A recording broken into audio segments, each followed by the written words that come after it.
sāpes pazudīs. Reiz, cik maz var lejā kaunu saskatīt. Man sauc Lauris Ērenprēss, un regbijā es esmu no 1984. gada. Tā kā diezgan laiciņš ir pagājis, pat grūti pateikt, es arī sarēķināju cik, bet vairāk kā 30 gadu. Treneris bija, es gāju pie Spādes,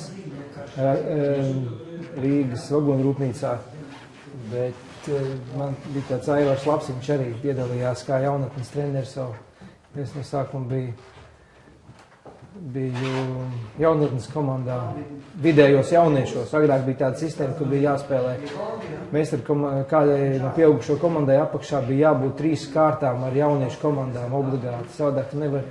Savādāk tu zaudēji punktus čempionātā, ja tev nebija vecākie jaunieši, vidējie jaunieši un jaunākie jaunieši.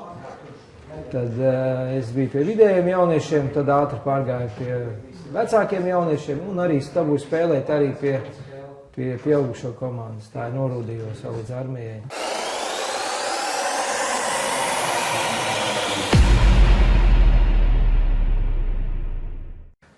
Čempionāts jau ir viens, vēl bija sagatavošanās process, kas bija viens no smagākajiem manas dzīves posmiem, ko es vispār atceros.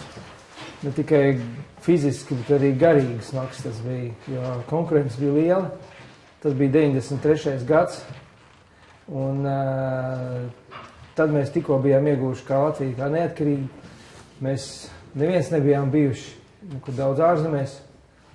Un tas bija liela motivācija. Kā saka, trenēties, izsisties un būt iekļūt sastāvā. Šobrīd varbūt mēs tādu motivāciju vairs nevaram prasīt no spēlētājiem, bet tajā laikā tas bija ļoti liels tāds dzinulis. Kur mēs bijām? Mēs bijām Polijā bijuši, nospēlējuši. Tas jau arī bija liels notikums. Aizbraukt uz Poliju, uzspēlēt uz Daņsku, teiksim, regbiju. Daži bija bijuši Ungārijā un daži jau bija Somijā spēlējuši nakti turnīros. Viņiem ir tās gaišās naktis. Un tad vienkārši tas notika tajā laikā, tad, kad ir polārā tā nakts, un vienkārši tad it kā pēc laika tas notiek naktī, bet reāli ir gaišs, un tur tika apgaismots. Mēs arī Anglijā pēc tam spēlējām vienā turnīrā, kurš bija skaitījās nakti. Tur viņš ievēlkās līdz 12 naktī un tiek apgaismots viss, un tas vienkārši tas pasākums ir ļoti liels, garš izstieps laika ziņā, tāpēc tāds naktas turnīrs skaitās. Es gribu piebilst, ka regbija 7 jau ir šovs. Tas ir tāpēc, ka tur dinamika ir ātri, viss notiek ātri. Mēs vienā dienā varam apskatīt ļoti daudz spēles, ļoti daudz komandas un pat uzzināt uzvarētāju.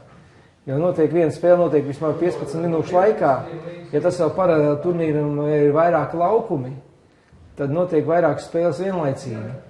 Un es esmu piedalījies turnīros ārzemēs, gan Zviedrijā, gan Anglijā, kur ļoti labi organizēti ir. Un līdz ar to, ņemot vērā to, ka tur ir liela popularitāte šim sporta veidam, tur nāk arī cilvēki skatīties. Protams, ir arī uzreiz sponsori automātiski. Viss ir atkarīgs no tā, kā tu spēji norganizēt. Tādi lieli stadioni ar vairākiem laukumiem. Protams, ir viens centrālais stadions, kur notiek fināls un pusfināli. Bet ir mazāki laukumiņi ar nelielām tribīnēm, kur notiek spēles. Tur var arī trenēties, ja tur nekas nenotiek, un tā tālāk. Ļoti liela sporta centri. Tā kā priekš mums varbūt tas izklausās brīnumaini, bet ārzemēs tā ir pilnīgi norma. Klasiskais regbijs, mēs esam pieraduši, ka klasiskais regbijs ir tāds ļoti demokrātisks sporta veids. Viņš ir demokrātisks tādā ziņā, ka tajā komandā var spēlēt dažādas komplekcijas cilvēki. Gan liela auguma, gan ar lielu miesas būvi, komplekcijas, gan tievi gari, kas ātri lēni. Tad katram cilvēkam, jebkuras komplekcijas cilvēkam pēc fiziskajām dotībām var atrast vietu komandā. Ir 15 cilvēku uz laukumu, tad automātiski šis sporta veids var piesaistīt vairāk dalībnieku nekā tas, teiksim, mēs varam panākt futbolā, un kādos citos un komandos sportveidos, piemēram, basketbolā. Ja mums ļoti grūti piesaistīt maz augumu cilvēkus. Bet regbijā tas ir iespējams, mēs vienmēr varam atrast vietu viņam spēlēt. Bet regbijas 7 ir drusku no šīs demokrātijas nogājis malā. Tur ir specifiskākas prasības katram spēlētājam. Viņam jābūt ar milzīgu izturību, jo 7 minūtes pilnā tempā noskriet nav tik vienkārši. Ar atpūtu 1 minūtu un vēlreiz 7 minūtes. Tā kā tas ļoti, ļoti ātrs, dinamisks sporta veids, tur tik vienkārši tas nav. Tas ir jābūt baigai iekšē, latviski runājot, ar milzīgu atjaunošanas spējām organismam. Tas ir mēs iedziļinātos, tas ir skābekļu piesaist asinīm un tā tālāk un tā joprojām visa fizioloģija.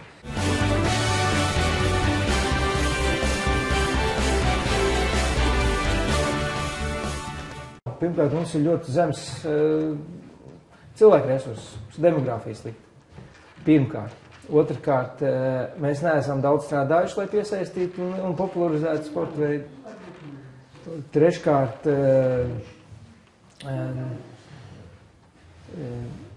Treškārt, mēs esam jauna valsts, mums ir ekonomiskais stāvoklis tāds, kāds viņš ir, un lai kaut ko attīstītu, visam vajadzīgi liela līdzekļi. Vai arī milzīgs entuziasms, kāds varētu pašu uzupurēties, teiksim, ja? Tādas arī gadījums mēs zinām. Ja mans laiks ir dārgs, tad tas ir dārgi, jo tam vajag veltīt ļoti daudz laika, lai satrenētos, lai saprastu savus komandas biedrus, lai iekļautos komandā un attīstītu savas fiziskās dotības. Jums vajag ļoti daudz laika, un kā mēs zinām, laiks ir pats dārgākais, kas mums ir. Tas iet tikai mazāk, paliek ar katru dienu mūsu dzīvē. Tā kā es uzskatu, ka tas ir ļoti dārgs. Finansiāli tas varbūt ir lētāks nekā hokejs vai basketbols, vai kāds cits vēl tehnisks sporta veids, kur ir, jo tur nav vajadzīgas liela tāda ieguldījuma ekipējumā. Un tādā ziņā, jā, tur ir vajadzīgi drosmīgi cilvēki, drosme, vajadzīga ir pašaizliedzība, vīrišķība, jā, tāds īpaši.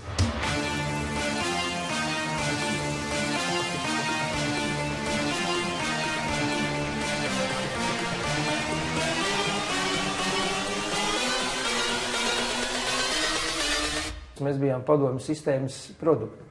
Mēs bijām trenējušies gandrīz kā profesionāļi padomju sistēmā, kur mēs nezinājām tad vēl, kas ir cilvēktiesības, mēs nezinājām daudz lietas mēs nezinājām, un neteikšu, ka mēs tikām izdzīti, bet atlase bija liela, konkurence bija liela. Bija materiāls, no kā paņemt spēlētājus. Bija, kas nāk vietā, ja kāds pakrīt, teiksim tā. Šobrīd mums šī situācija ir pagrūtāka. Tā laikā, kā es teicu par motivāciju, aizbraukt kaut kur tālāk ārzemēs, bija ļoti augsta. Un es ļoti labi toreiz apzinājos, kas ir pasaules kauss, ka tāda izdevība man var rasties tikai vienreiz mūžā.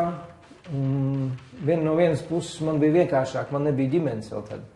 Bet bija vīri, kuriem jau bija bērni un ģimenes, un viņiem vēl bija tur savu artavu jāielikt. Man bija nedaudz vieglāk pilnībā atdoties sporta veidām uz to laiku sagatavošanas posmu, lai iekļūtu sastāvā. Es nebiju sākumā viens no pirmajiem, ne tuvu.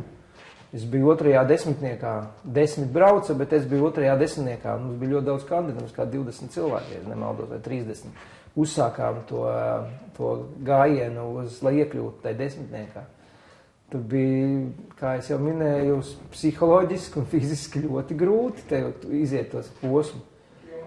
Trakākais jau bija tas, ka mēs, lai aizbrauktu aprīlī uz šo pasaules čempionātu, mēs nereiz nebijām redzējuši zālīti. Mēs nebijām izskrējuši pa zaļu zāli, pa lauku. Mēs bijām tikai ziemu. Mēs pat aizbraucām uz Ivānu Frankovsku, uz Karpatiem, lai mums bija noierēta sporta bāze, lai varētu uzspēlēt tur uz zaļā zālītē Augstkalnē, bet izrādījās, ka tur arī uzsniedz metrīgs sniegs. Mēs aizbraucām un nomuļļājāmies pa sniegu, tāpat kā mēs to būtu darījuši arī šeit. Tā kā tāds komisks arī bija gadījumi. Mums bija ļoti liels labs pamats, mums bija Rafa Meisteru komanda apakšā.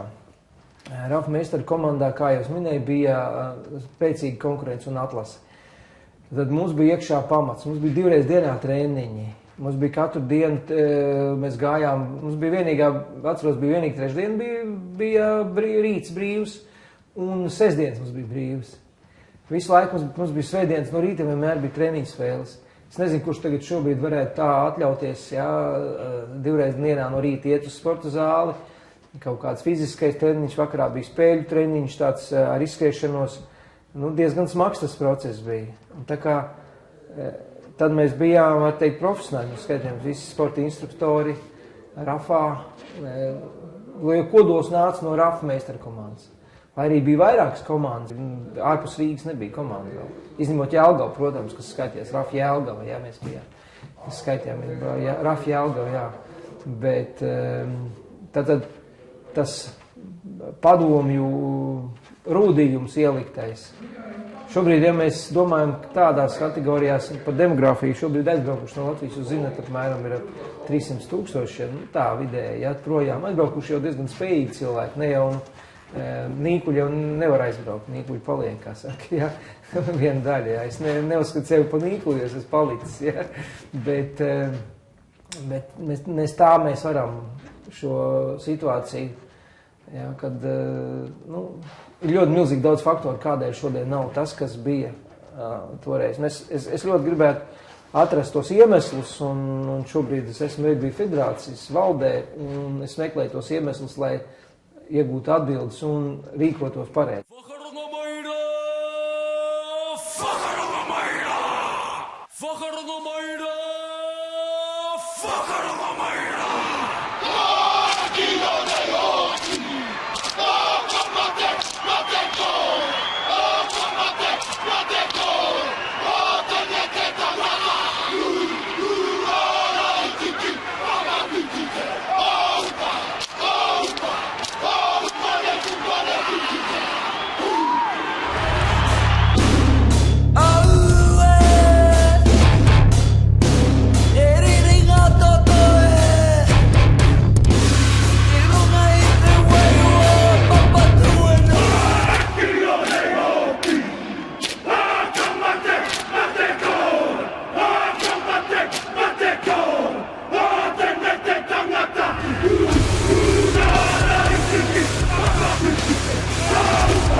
Vispār mums ir mazinājies, tā kā es arī esmu veselības mācības skolotājs mācījies, un es ļoti labi redzu, kāda ir fiziskā sagatavotība jaunatnes vidū.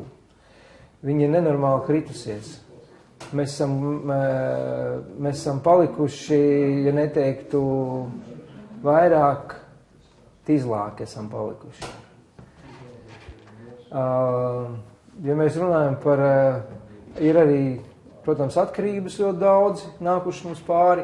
Kaut gan padomu laikā arī bija ļoti daudz atkarīgi cilvēku, teiksim, no alkohola atkarīgi un droši vien smēķējām mēs arī pietiekoši daudz un šobrīd to darām, bet mums arī citas atkarības tagad.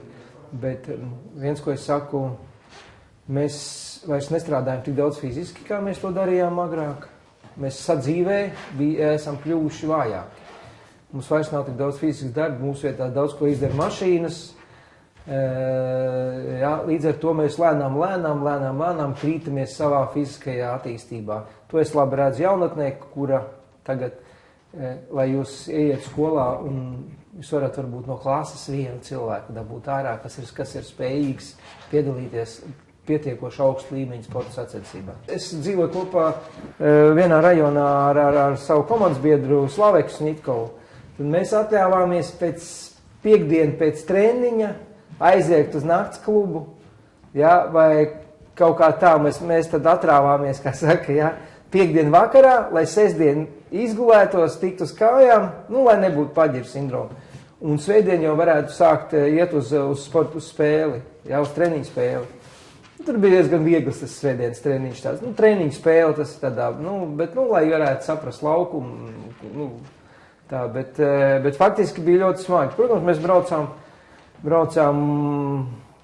dažādiem turnīriem, vienmēr klasiskais variants pēc spēlēm bija Alīčs un tā tālāk, jā. Tā kā alkohols arī bija diezgan daudz, jo tās padomu laika tradīcijas tomēr bija visur.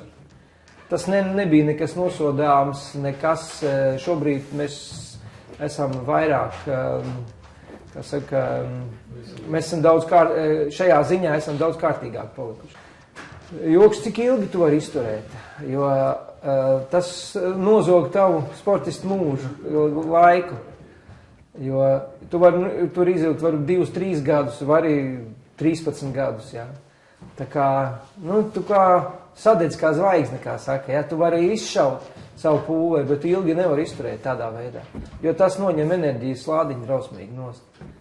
Mēs varam veselības mācības lekciju nolasīt par šo jautājumu, ko nodara smēķēšana un alkohols cilvēku organismam tīri ķīmiski, fiziski un kāds tas rāda, kā saka, blaknes pēc tam, ja? Kā tas iedarbojas uz sirdi un vispārējo, bet to principā ir jāskaidro treneriem, tad, kad viņi sāk nodarboties ar jaunatni, viņiem jau, principā jau skolās būtu jānoskaidro, jāieskaidrot bērnam jau, kad viņš jau ir pietiekoši vēl jauns, jā, viņam šīs ziņas viss jādod, lai viņš saprastu, ar ko tas viņam maksās vai nemaksās. Tas cilvēks alkoholā, viņš uzbūr sev dzīvi rožainā.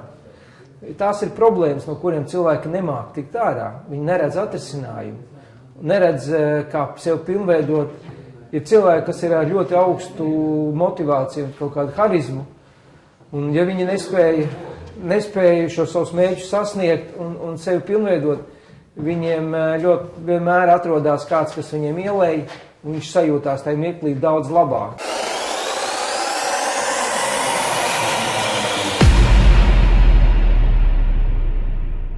Kapitālisms, piedzvaigžņu viesnīca, tas ir kultūras šoks. Kas ir kultūras šoks? Mēs vienkārši esam šokā. Mēs pirmo reizi redzēju zviedru galdu, teiksim, jā. Visi pārējām jēgu, jā, tur nevarējām paskriet pēc tam, jā, visi pārēdušies, jo krevetes saēsties, jā, cik lien.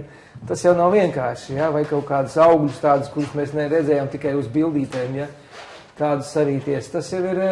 Tas bija šobrīd liekas smieklīgi, bet tajā laikā menedžerim Aglim Stuklim bija uzdevums neļaut mums pierīties pirms treniņa, jā, lai mēs nepiestumjam māgu. Jā, tā kā tas bija briesmīgi, jā. Tas, ka visas tās, protams, piedzvaigžņu viesnīcā George Hotel, es atceros, jebkura detaļa mums likās jauna, viņiem pierasta un saprotama, bet mēs kā no Padomju Savienības nāku cilvēki, mēs daudz nebijām redzējuši. Un, protams, tas apmulsums ir. Cilvēks, kad ir apmulsis un apjūts, viņš reizēm uzvedas neadekvāti. Es neteikšu, ka ļoti neadekvāti, bet tas rada arī katram savādāku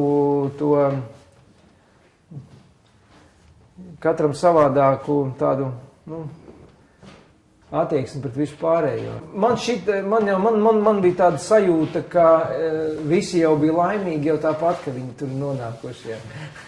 Jo tas notikums jau vien bija. Mums īstenībā zinot to vietu pasaulē, mums, protams, bija kaut kāds cerības uz brīnumu lielu, bet lielas cerības mums nebija. Protams, mēs visi vienmēr katru spēli gribējām uzvarēt, bet tur arī pēc tam, kā es sapratu, bija arī daži tādi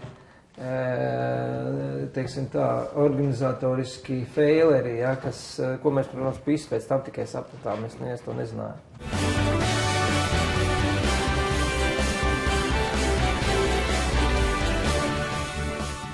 Ka mums bija krekli ar garām rokām, ja, kuros visi ķērās iekšā un mūs mierīgi varēja notvert, ja, ka mums tur pretinieki komandas spēlēja ar krekliem, ar kuriem bija īsas rociņas, jā, nebija garie krekli. Mums bija lieli krekli, kuros vienkārši ieķērās un tevi novilk lejā. Nebija formas, vienkārši tādas, nebija pieredzes, mēs nezinājām, kas tas ir. Tad tur beigās ļāva kādam nogriezt tās piedurknes, ja, tur, lai uz 2. 3. spēlē tu saprastu, ka tevi vienkārši tur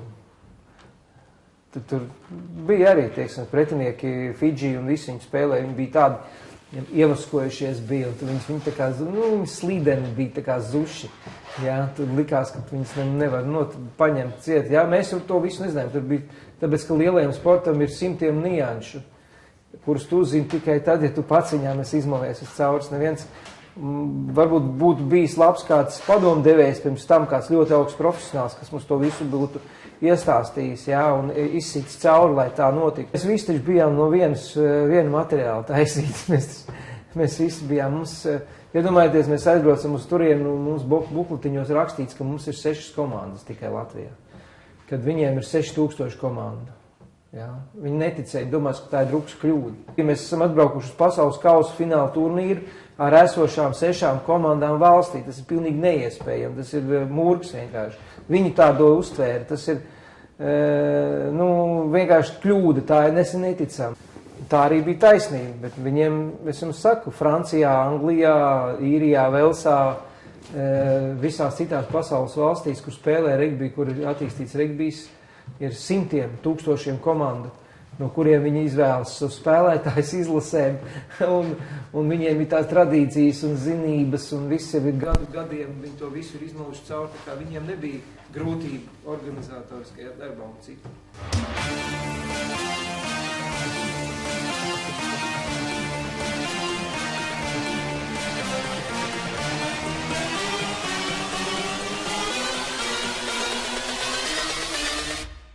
Nevaru nekādīgi izmērīt ne naudā, ne graudā, bet tas dod nospiedumu manam raksturam, kā es rīkotos jebkurā citā situācijā. Tas, protams, paliek manā spējā izdarīt secinājumus, rīkoties. Tas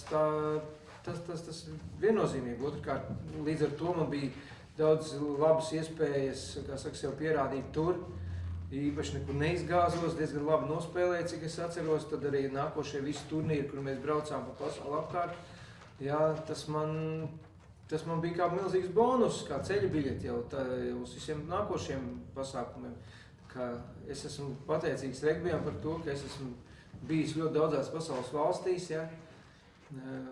Daudz ko redzējis, iegūst pieredzi, un līdz ar to es esmu tāds, kāds es esmu. Ja nebūtu regbijs un nebūtu turējis tas pasākums, diez vai es tagad te sēdētu un visticamāk nesēdētu, un varbūt man dzīve izveidojusies daudz savādāk.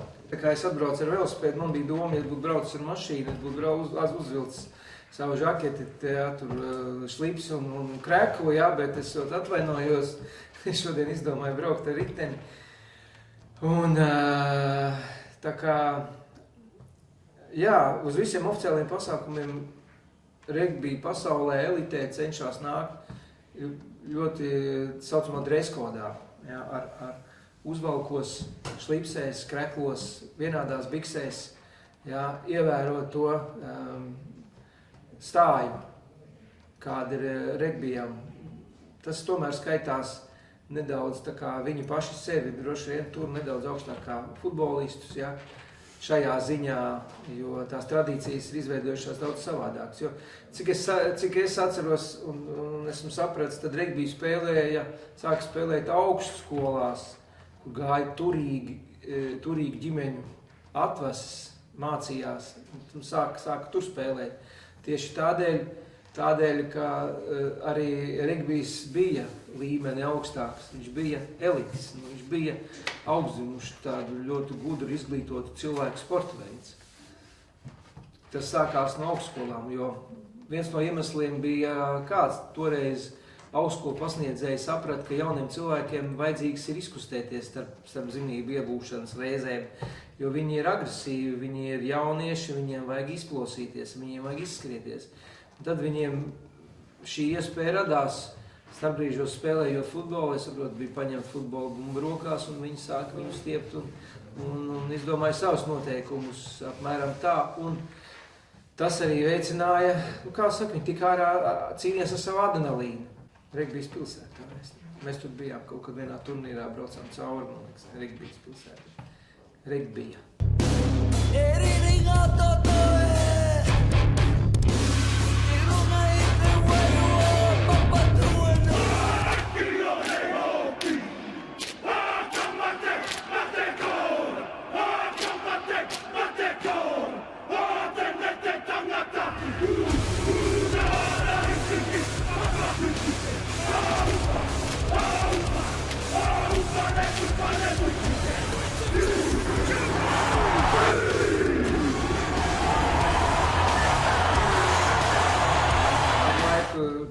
Biju pagājis nost no regbija pasaules, teiksim, kādu mirkli nost biju, neiedzinājos, man bija ļoti daudz savas lietas, ko nodarboties, bet izskaidrojumi jau ir vien un tie paši vecie, tās ir paudžu lietas.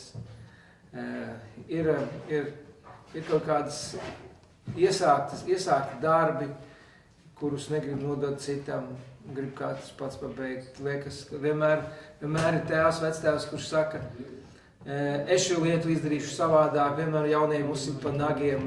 Es domāju, ka tur ir tās pašas vecās cilvēcīgās lietas, kas mums ir visapkārt. Ja? Tā kā, tur nav nekas tāds vairāk, ja? Tas ir visur. Tur nekas tāds speciāls, dziļāks nav. Ja? Kad, tās ir tās pašas cilvēcīgās lietas. Tā arī dzīve sastāv īstenībā no tā, ka mēs strīdamies, diskutējam, runājam, meklējam risinājumu, atkal sēžamies pie viena galda, atkal izšķiramies. Ja?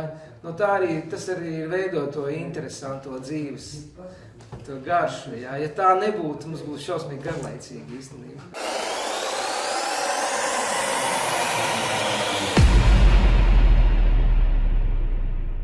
Nesen viens cilvēks pārmet, ka es pieminēju padomju laikus, ja?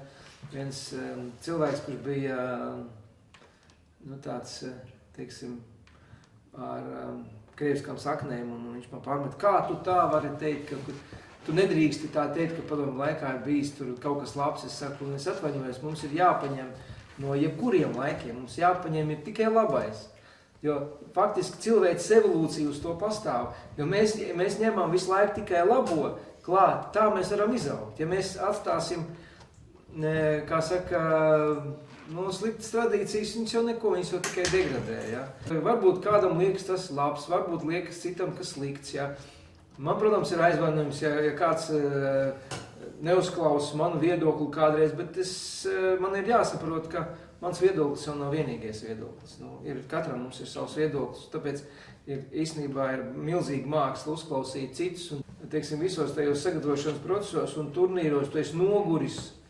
Tev viss ir apnicis, bet tev ir jāsaņemās, un tev neatlaidīgi ir jāiet uz to mērķi, lai viņu sasniegtu. Vislielāk, protams, visvieglāk vienmēr ir nolaist rokas. Te kaut kas neiet. Es atceros, man bija spēle, viena no pirmajām spēlēm, pirms man uzaicināja uz Rafa Meistara komandu 89. gadā pēc armijas. Es atnācu. Un mēs bezcerīgi zaudējām, man liekas, Rafam. Mēs bezcerīgi zaudējām vagonu rūpdieru, bet es mēģināju izskriet jebkuru pēdējo izdevību izmantot, lai tas rezultāts nebūtu vēl dramatiskāks.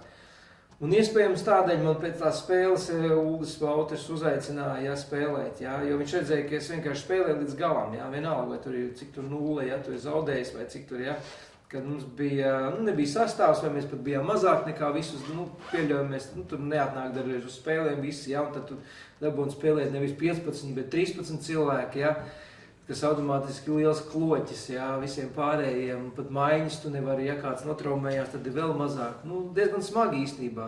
Otrkārt, mēs spēlējām VFA uz motobolu laukumu, kur apakšā bija tīrie akmeņi. Šodien neiedomājos vispār tādu situāciju, ka kāds tur varētu būt. Tas būtu noziegums, tur būtu policija.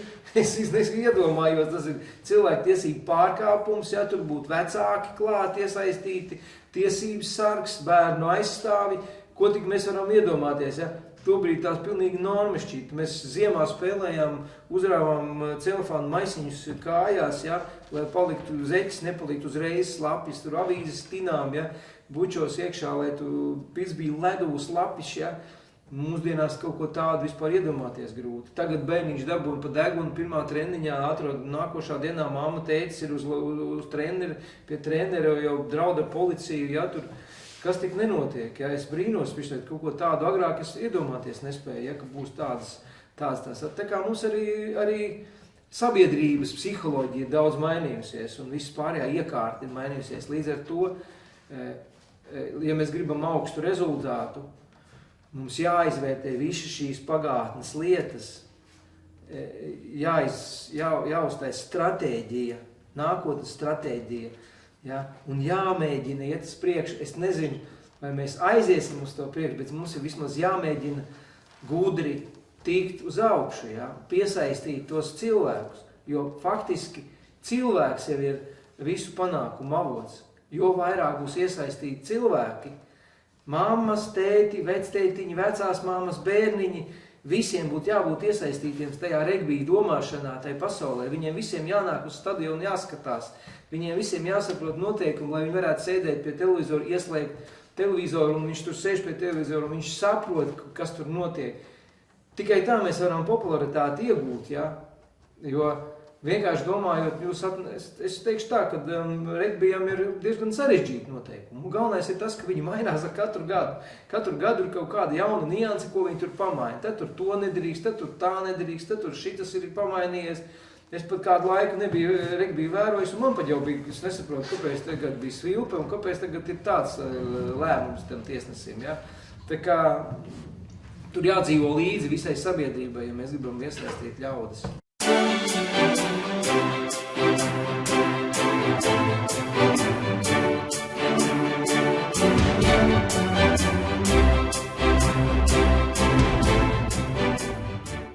Reāli bija tā, ka faktiski mēs varējām Japānu vinēt, mums bija 21-14, faktiski 3-2 futbola terminoloģijā, ja? Mēs zaudējām pirmo puslaiku, mēs zaudējām, otro puslaiku mēs vinējām. Faktiski mēs viņus paņēmām uz izturību. Viņu otrā puslaiku mēs uztaisījām 2 piezemēm. Tad, iespējams, rumāņi vēl tur bija, velsieši, tur principā diezgan bija grūti, bet tos japāņus mēs varējām paņemt tajā reizē. Bet, protams, viss nāk ar laiku un pieredzi. Es saku, mēs nevarējām, mēs tāpat pakāpāmies pa 2 vietām. Mēs no 24. kas mēs bijām aizbraukuši turien, mēs bijām 22. Mums nebija galīgi spēļu pieredzes. Absolūti nebija spēļu pieredzes. Tur bija tajās bukletiņos, kur es stāstīju par tiem 6 komandām, bija tas, ka mums bija arī minēta spēļu pieredzes, vēl ir tur tāda rindiņa. Un tur mums bija tikai tas sagatavošanās, tas turnīrs, kur mēs vinējām Krieviju, Grūziju un Lietuvu turnīrs. Mēs Lietuvai zaudējām, es nemaldos. Un tad tikai tas turnīrs mums bija. Tas ir arī neiedomājami. Visām komandām ir bijuši tur vairāki 10 turnīri, treniņu spēles ar kaut kādām citām izlasēm. Jā, pirms, kā mēs zinām, tagad lielajā sporta veidā hokeja brauc uz Norvēģiju, spēlēt hokeisti, jā, spēlēt treniņu spēles, viņiem liek sastāvu, viņi tur eksperimentē ar sastāviem. Notiek milzīgs darbs iekšpusē komandā, kur menedžeri cīnās un treneri dažādi, ja viņi tur mēģina. Mums jau tas nebija. Mums bija vienkārši čak, baha, aizbraucām, ja? Mēs paši savā starpā uzspēlējām dažas spēlītes, treniņu spēlītes, ja? Mēs tīri tehniski, mēs nevarējām zināt to, ko mēs nekad nevarējām zināt. Fidži, ar kuriem mēs spēlējām, bija neoficiālie pasaules čempioni, brauc uz Hongkongu, viņiem tur bija lieli turnīri, kas bija it kā pasaules čempionāta līmenī, ja, pirms tam. Bet, ko mēs varējām? Mēs varējām vienīgais video sēdēt, analizēt. Mēs zinām, ka hokeja komanda arī vinēja, arī Irbis vārtos vinēja, ja, 3-2 vinēja Krieviju, ja, un tas arī bija brīnums, diez vai viņi pēc tam varētu to atkārtot, bet tur, protams, ir apstākļu sakritība. Mēs jau nezinām, kāds tas fons bija Krievijas komandā, kāds viņiem bija tur ar tiem sastāvs, ja, vai viņiem kāds bija saslims, vai bija kāds aizbraucis projām, vai vēl kaut kas, ja. Mums jau grūti tagad analizēt, kas tur viņiem bija. Varbūt tas bija viņu problēma. Pusminūte! Vēl pusminūte, davai mums priekšie!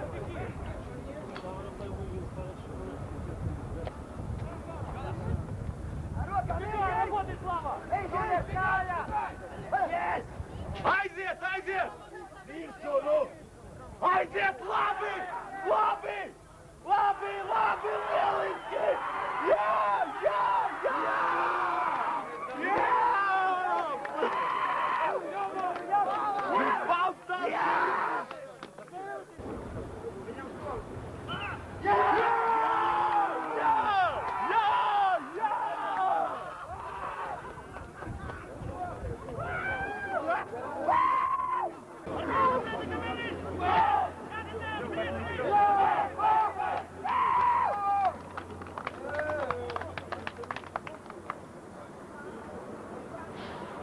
Es atceros, bija viens turnīrs Anglijā, mēs braucām, mums bija kruīzes pa visu Angliju, bija vairākos turnīros, mēs piedalījāmies ar tām Renault busiņiem, mums bija Renault, iedevuši busiņus, aprakstītus Renault tūri, ka mēs varam, turnīru pa Angliju, tā kā reklāmas turnīru, un tur bija tā, ka mēs spēlējām ar Anglijas komandu Bāti, vinējām, kas bija skaidri izrādās viņam Anglijas čempionāts, mēs viņus vinējām. Viņi negaidīja to, ko mēs tik labi nospēlēsim. Ja? Viņi bija šokā, vienkārši visi bija šokā. Tur presa bija klāt uzreiz, bija intervijas, ja? Viss kaut kas, viņi negaidīja. Viņi vienkārši nebija atsūtījuši labāko sastāvu. Viņi domājuši, ka mēs viņus cepaniem nomātāsim kaut kādus no Latvijas. Mēs aizbraucām pašu labāku. Tas bija Liverpoolē turnīrs, man liekas, vēl tur dažās pilsētās. Un tā kā tas arī bija. Jā, kas saka, bet šobrīd mums tāda, es nezinu, ir jau kaut kādas komandas, kas rīko kaut kādus turnīrus, jā, bet mēs tam pievērsāmies ļoti nopietni. Mums bija jāuzvar. Mēs braucām pierādīt sevi uzvarēt. Tās pretinieku komandas, teiksim, ko es ieraudzīju, teiksim, Skandināvijā, viņiem tie turnīri ir tāds plezīru brauciens. Viņi tā atbrauc atpūsties, viņiem ģimenēm, bērni viņiem līdzi, ja. Viņi atbrauc uzspēlēt, viņiem tā uzvara, viņiem vajag uzspēlēt, viņiem vajag pabūt, ja, sabiedrībā, patrīties, ja. Viena daļa, ja. Protams, tur ir, lielākā daļa masa, bet mēs braucām tikai vienu, mēs esam atbraukuši uz šo valsti, viena komanda, mums sevi jāpierāda, mums obligāti jāvinnē. Mēs braucām uz Karlskrūnu, mēs 3 gadus pēc kārtas vinnējām, ja, to turnīru. Es spēlēju Rugby 15. Bet Rugby 7, tas jau bija jauns sports, 92. gada rudenī, es neceros oktobrī, vai kad viņi tur brauca uz to spēlēt. Tas turnīrs, tas bija tas atlases turnīrs, un tur mums jau bija liela konkurence. Puse neaizbrauca vairāk kā puse neaizbrauca no tiem, kas bija komandas sastāvā, no RAFA, no meistara komandas. Vairāk kā puse. Tad, kā jau es minēju, tad Rugby 7 nav tik demokrātiski kā Rugby 15. Ja? Tur aizbrauc arī lielie, kā saka, liela augumā spēlētāji, kuriem noskaitās tās 15 minūtes augstā tempā ļoti grūti. Protams, viņi to var izdarīt, ja? Bet ja tās spēles ir vairākas dienas pēc kārtas un vairākas spēles dienā, tad es atceros, kad pēc 3. 4. spēles uz nākošo spēli atjaunoties ik pēc kādām 2 stundām ir nenormāli grūti, muskultūra ir vienkārši, tās sajūtas ir baisas vienkārši, viss ir piedzīts, muskuļi pilni, tu nevar izkustēties, tev jāsāk sildīties pusstundu pirms spēles sākuma, lai tu sāk tas stīvu un dabūt ārā, lai tu iesildītu atkal muskuļus, ja? Un mēs jau cilvēku fizioloģija jau ļoti līdzīgi ir, pretiniekiem ir tieši tas pats.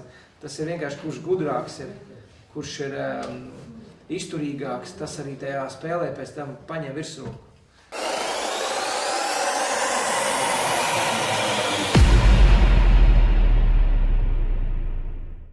Toreiz bija vienkārši, un mēs bijām 22. Ja, pasaulē, ja, reitingā, ja, šobrīd es nezinu kādā jaunatne, patās jaunieši arī netikā grupā.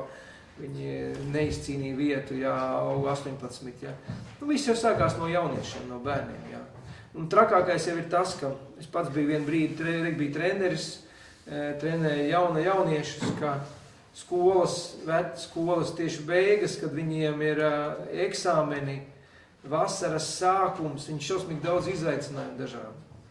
Viņiem gribās āliņu padzēt, viņiem gribās meitenes pamēlēt, pamīlēt, viņiem gribās vēl kaut ko citu uzskriet, jā, bet te mums sākās sezona, tev smukā laikā jāiet tur spēlēt, viņš vienreiz neaiziet, viņam tās tur grūti, tad viņam tur eksāmeni, tad viņam vajag naudiņu papelnīt, jo vecāki nedod, viņam vajag, vai viņš grib smukas kurpi sev nopirkt, vai riteni, vai skrituļu dēli, vai ko.